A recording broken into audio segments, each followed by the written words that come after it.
Então, para falar do espírito, eu vou trazer o conceito do dicionário do que é espírito. Coisa incognoscível que anima o ser vivo. Fantástica. Esse conceito que tem lá no dicionário eu acho fantástico.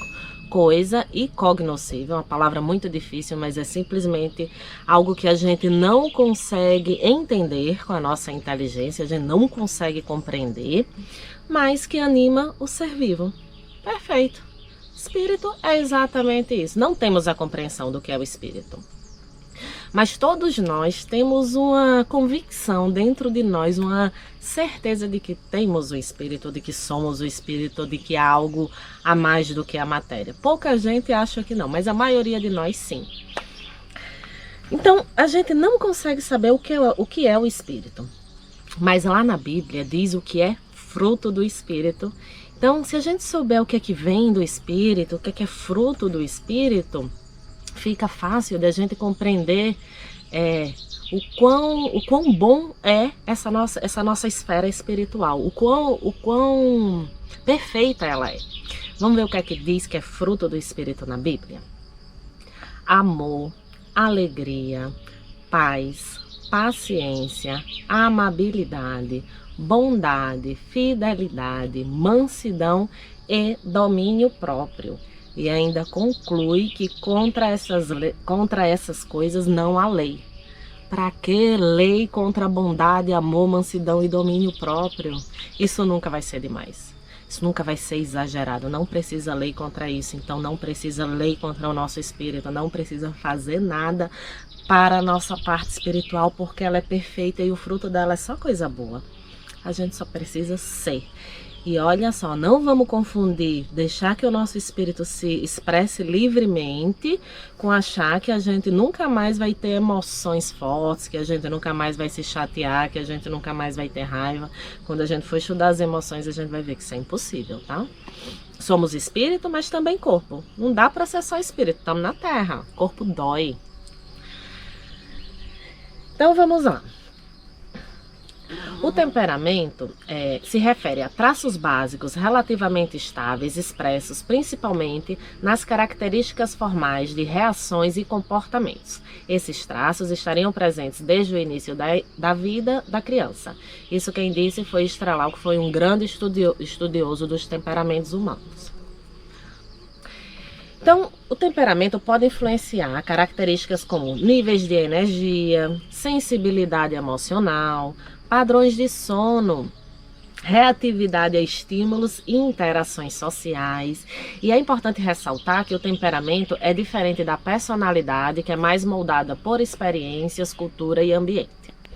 Então, gente, falei muito, mas o temperamento da gente é uma coisa muito simples.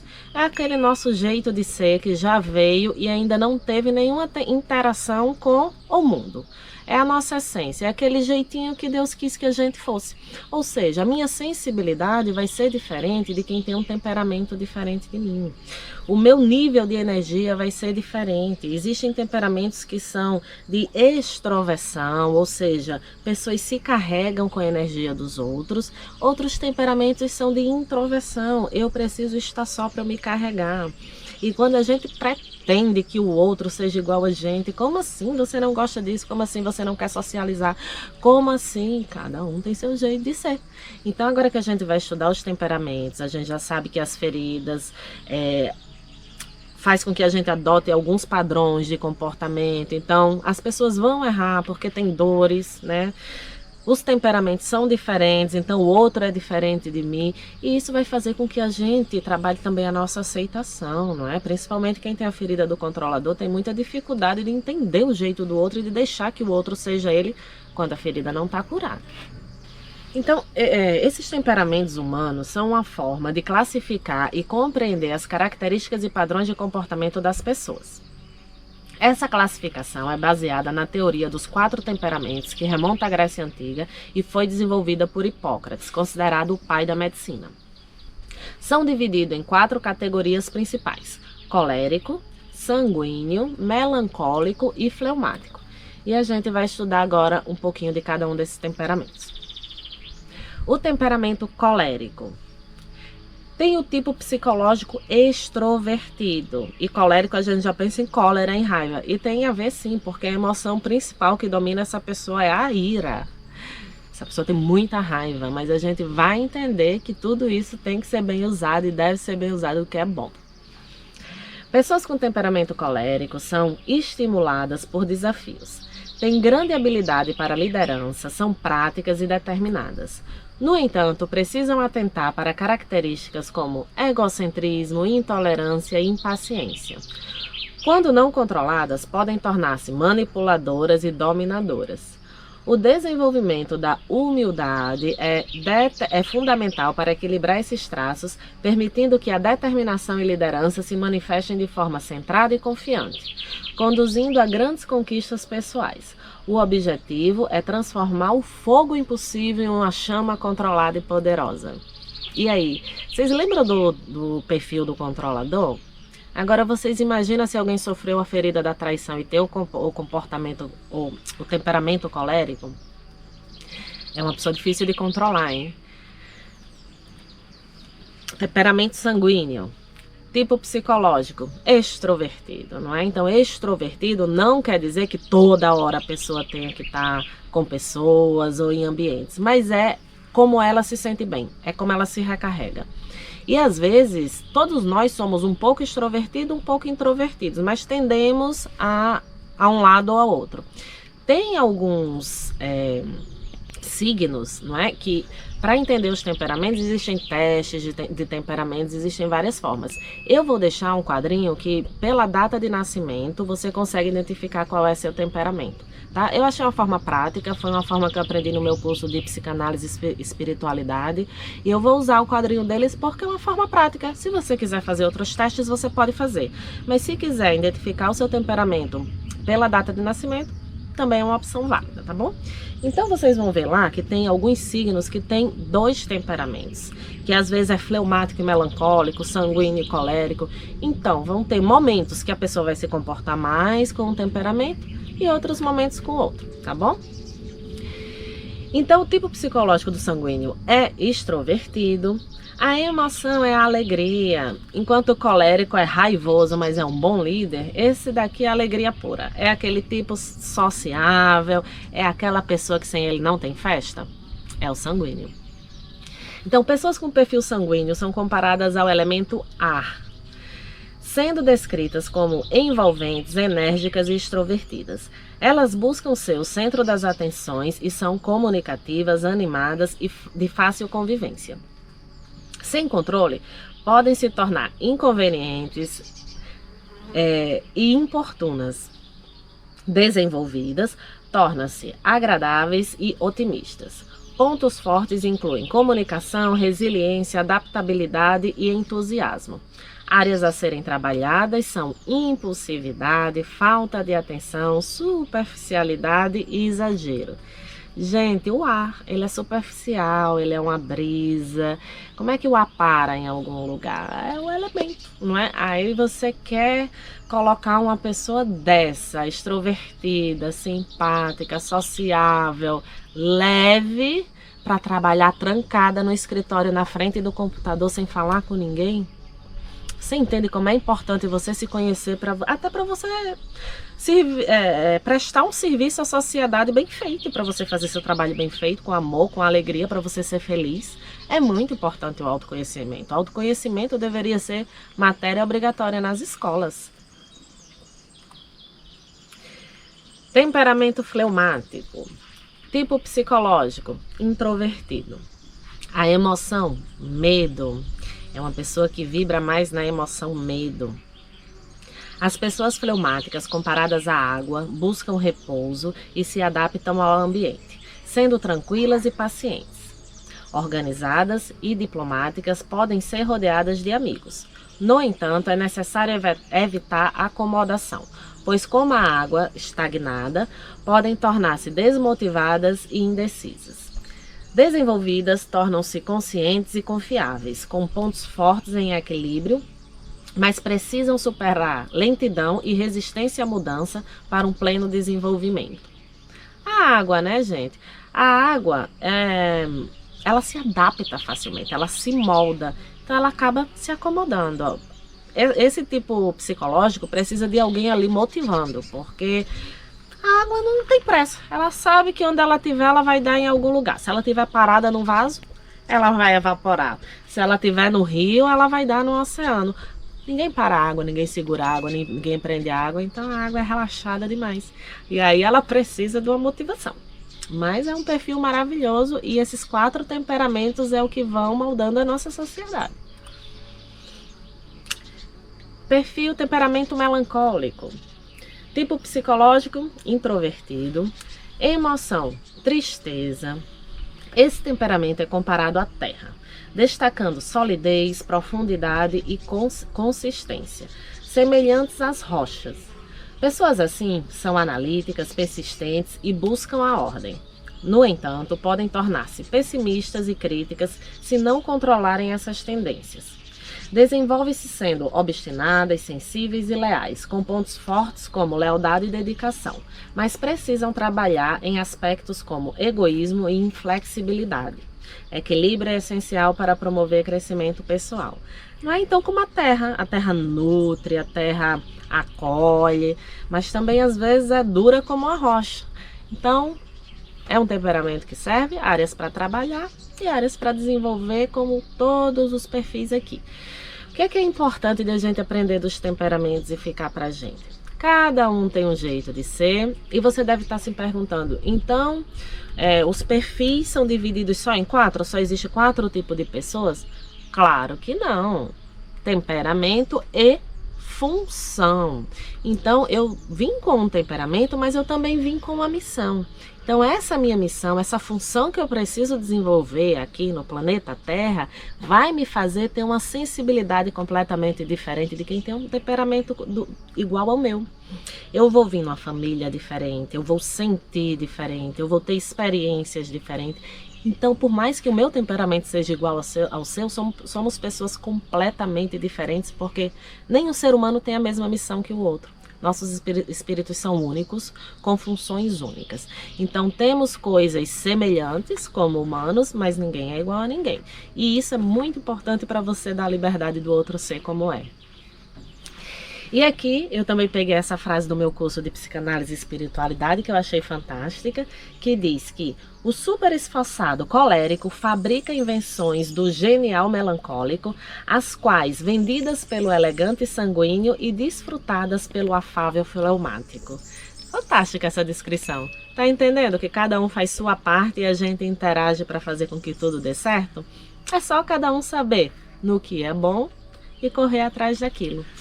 Função, o motivo pelo qual viemos ao mundo, simplesmente. A função é a sua colaboração para o desenvolvimento do planeta. Envolve a reflexão sobre questões fundamentais, como o significado da própria existência, o que realmente importa e como contribuir para algo maior que a individualidade. Então, quando eu digo que o nosso espírito vem com a missão, com a função, o que eu quero dizer é que, como tudo na natureza tem uma função, nós também temos uma função. Não é? Cada elemento da natureza contribui de alguma forma para que a vida aconteça, para que haja equilíbrio e para que o planeta desenvolva também. Então, nós não viemos aqui a passeio, nós temos alguma coisa em nós, alguma coisa individual que nós fazemos muito bem. E nós temos que desenvolver isso e trazer isso para o mundo. Então, essa história de propósito de vida, de missão de vida, não é algo que é só para alguns. Todos nós temos. O problema é que quando a gente pensa em missão, em propósito, parece algo muito grandioso, parece que a gente tem que ser como algum gênio e criar coisas muito grandes, muito úteis para a sociedade. Só que na natureza existe o pequenininho, existe o grande, e cada um vai ter a sua função. Não dá para todo mundo, por exemplo, ter grandes habilidades de ser gênios e de criar e de desenvolver projetos, porque esses gênios precisam de outras pessoas que estejam, por exemplo, cultivando a terra. Se não existirem pessoas que têm como missão e são muito felizes cultivando a terra, que para alguns pode ser algo muito simples, Em compensação, esses gênios vão comer como? Você entende? Não existe propósito grande ou pequeno. Uma mãe, uma dona de casa que tem que educar filhos, tem propósito maior do que educar filhos? Nem todas as mães vieram para isso, nem todas as mães são habilidosas para isso, nem todas as mães fazem isso com amor e dedicação, mas algumas fazem bem e geralmente são aquelas que criam os cidadãos mais equilibrados. Então isso é uma missão, tá? Então, a sua missão, o seu propósito vai ser algo que vai vibrar dentro de você. Vai ser algo que quando você começar a analisar toda a sua vida, toda a sua trajetória, todas aquelas dores das feridas, mas também o seu temperamento, a experiência, o ambiente de onde você nasceu, as suas predileções, o que é que você realmente gosta de fazer. E aí eu peço para que você volte lá na infância, se na infância você tinha sonhos, se você tinha projetos que depois foi deixando morrer, tá? Então eu vou passar aqui alguns exercícios e algumas questões para vocês fazerem para tentarem identificar essa missão, se vocês não estão vivendo ela. E quando vocês começarem a viver a missão de vocês, algo mágico vai acontecer na vida, porque parece que tudo começa a se encaixar, tudo começa a dar certo. Parece que a vida flui, porque realmente você tirou todas aquelas coraças, todos aqueles muros, todas aquelas opiniões, toda aquela vontade de agradar os outros e conseguiu ir para dentro. E conseguiu ver o que realmente você veio fazer aqui. E conseguiu entender a tua força no que é que você é realmente bom. Ok? Então vamos ver que exercícios são esses. Então, para começar, faça uma reflexão profunda sobre o que realmente importa para você na vida. Exatamente. O que é que realmente tem valor na sua vida? O que é que, se você pudesse sair de casa todos os dias, ou estar em casa, mas trabalhar em algo, mesmo que isso não te rendesse nenhuma remuneração econômica, mesmo que você ganhasse zero dinheiro para isso, o que é que você acordaria e faria o dia todo? E eu sei que você vai pensar, se eu tivesse dinheiro eu não faria nada. A gente foi educado para entender que felicidade é curtir, é lazer, é prazer, e isso faz parte da vida também. Mas ninguém é feliz só com isso. Ninguém é feliz só com isso. Você vê que tem muita gente com muito dinheiro que não para de trabalhar porque parar de produzir perde o sentido da vida. Nada é improdutivo na natureza, nada no mundo fica parado. Não é? E eu vou falar a frase de Einstein que eu adoro. A vida é como andar de bicicleta, tem que estar sempre em movimento. Se você parar, cai. Fantástico. Entende que na vida você nunca vai ter esse conforto que você está buscando, esse lazer e esse ócio, porque a vida não é isso. A vida vai dar um jeito de te mexer. Então, procurar algo em que você possa fazer com amor, com carinho, com dedicação, com felicidade, com alegria, e que isso possa ser útil aos outros, e educar um ser humano é muito útil aos outros, tá? Para quem é mãe ou dona de casa e acha que isso é assim, se você está feliz fazendo isso, não é que toda mulher tem que fazer isso, mas algumas são muito felizes fazendo isso e tem que fazer. Então, assim, pensar no que você faria sem ser pago.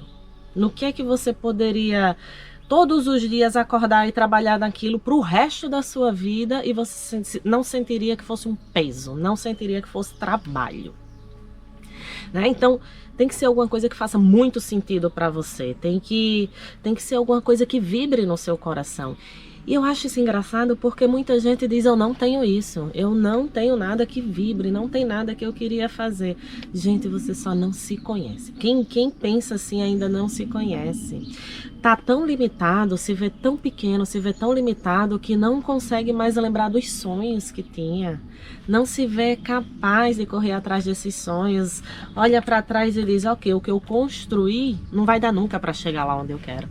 Não é verdade. Tudo pode mudar.